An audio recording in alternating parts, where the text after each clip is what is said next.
Hi everybody. Today we're going to talk about how we experience past and future events. And with this understanding, we can modify how we experience the past and future events because they're very similar. It's a projection one way or the other way versus the present moment where you are now. So let's look at it. So this is how we experience past and future events. There are three parts to our memory, and memory is really looking either direction, back or forward, because you're using these parts of it. There's the explicit memory, which are our thoughts, and they exist in time and place. For example, you can say such and such happened at this time in this place. Those are our thoughts, very concrete. And then there's our implicit memory, which we really don't think of as memory, but it is. But it doesn't exist in time.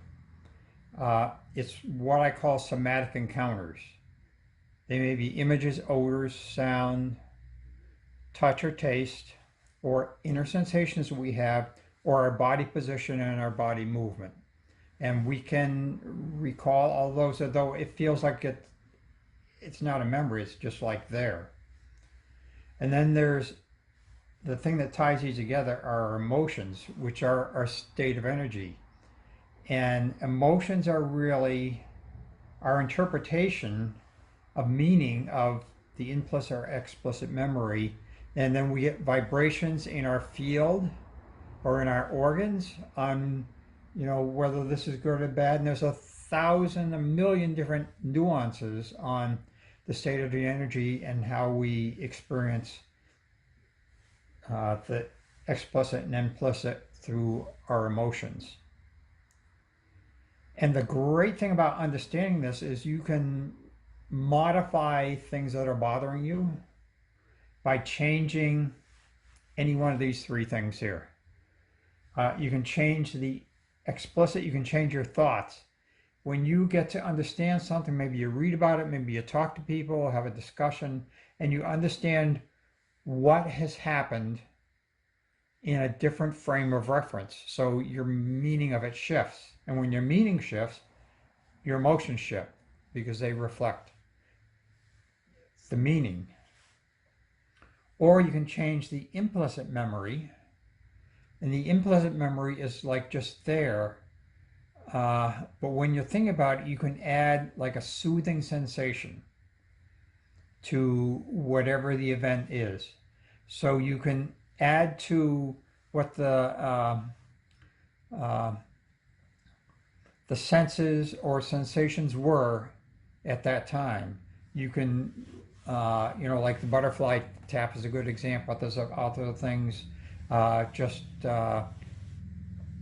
keeping a beat to music, or like they teach on the flash thing, and Dr. Shero teaches like the butterfly hug, but they're active things because implicit memory includes body position and movement. So if you do an active thing, it will change or modify, not necessarily change, but modify the present somatic